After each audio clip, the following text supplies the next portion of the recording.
আসসালামু আলাইকুম, কেমন আছেন সবাই? আশা করি ভালো আছেন। আজকে আমি আপনাদের তৈরি করে দেখাবো চিকেন পপকর্ন রেসিপি। মূল রেসিপিতে যাওয়ার আগে যারা আমার চ্যানেলে নতুন তারা আমার চ্যানেলটিতে সাবস্ক্রাইব করে পাশে থাকা বেল আইকনটি প্রেস করে অল বাটনে সেট করে নিন আমার পরবর্তী ভিডিওর নোটিফিকেশন সবার আগে পাওয়ার জন্য। চলুন তাহলে যাওয়া যাক মূল রেসিপিতে। চিকেন পপকর্ন তৈরি করার জন্য আমি এইভাবে মুরগির বুকের মাংস স্লাইস করে কেটে নিয়েছি। এখন দিয়ে দিব 1 চা চামচ আদা বাটা, 1 চা চামচ রসুন বাটা ও হাফ চা চামচ পেঁপে বাটা। দিয়ে দিব সয়া সস 1 টেবিল চামচ, 1 চা চামচ টমেটো কেচাপ, 1 চা চামচ কর্নফ্লাওয়ার, 1 চা চামচ সাদা গোলমরিচের গুঁড়া, স্বাদ মতো লবণ। একটু মিশিয়ে নিয়ে দিয়ে দিব শুকনা মরিচের গুঁড়া 1 চা চামচ। আবার ভালো করে মিশিয়ে নিয়ে ঢাকনা দিয়ে ঢেকে রেখে দিব 20 মিনিটের জন্য। ফিরে আসছি 20 মিনিট পরে।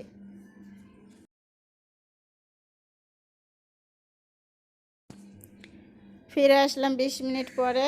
আমার চিকেনগুলো কিন্তু মশলার সাথে খুব ভালোভাবে মিশে গেছে। পপকর্ন তৈরি করার জন্য এখানে আমি কিছু ব্রেড ক্রাম্ব নিয়েছি, একটা ডিম, সামান্য একটু গোলমরিচ ও লবণ দিয়ে ফেটে নিয়েছি, আর নিয়েছি সামান্য ময়দা। এখন এখান থেকে চিকেন নিয়ে ময়দার মধ্যে কোট করে নিব।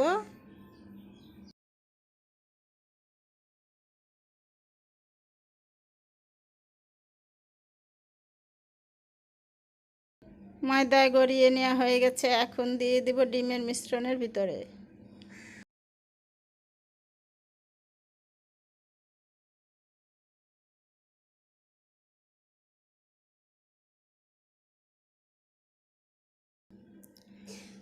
ডিমের মিশ্রণে গড়িয়ে নিয়ে ব্রেড ক্রাম্বে দিয়ে দিব।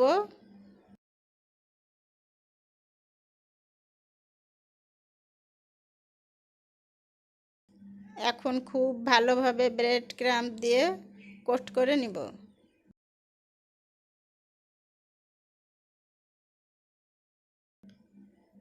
এই একইভাবে আমি সবগুলো চিকেন কোট করে নিব।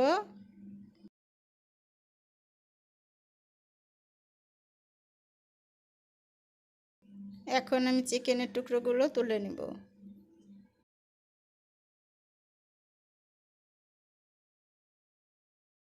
আমার সবগুলো চিকেন তৈরি করে নেওয়া হয়ে গেছে। এখন নর্মাল ফ্রিজে রেখে দেব 10 মিনিটের জন্য।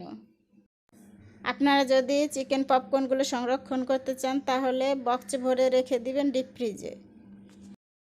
ফিরে আসছি 10 মিনিট পরে। ফিরে আসলাম 10 মিনিট পরে। এরই মধ্যে ব্রেড ক্রাম্বগুলো চিকেনের গায়ে সেট হয়ে গেছে। এখন ফ্রাই করে নিব। এর জন্য চুলায় একটা ফ্রাই প্যান বসিয়ে পর্যাপ্ত পরিমাণে তেল দিয়ে দিয়েছি। তেল গরম হয়ে গেছে। এখন এক এক করে চিকেনগুলো দিয়ে ভেজে তুলে নিব।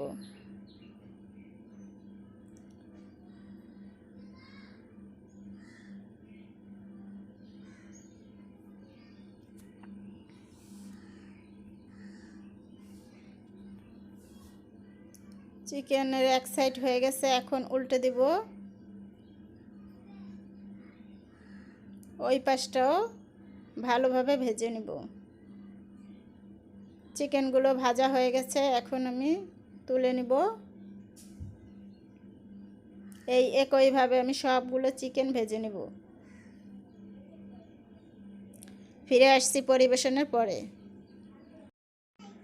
ফিরে আসলাম পরিবেশনের পরে। আমার ভিডিওটি যদি আপনাদের সামান্য একটু হলেও ভালো লেগে থাকে তাহলে অবশ্যই আমার ভিডিওতে একটি লাইক দিবেন, কমেন্ট করে জানাবেন আপনাদের মূল্যবান মতামত, শেয়ার করতে ভুলবেন না আপনাদের পরিবার এবং বন্ধুবান্ধবদের সাথে। আমার চ্যানেলটি সাবস্ক্রাইব করে পাশে থাকা বেল আইকনটি প্রেস করে অল বাটনে সেট করে নিন আমার পরবর্তী ভিডিওর নোটিফিকেশন সবার আগে পাওয়ার জন্য। আল্লাহ হাফেজ।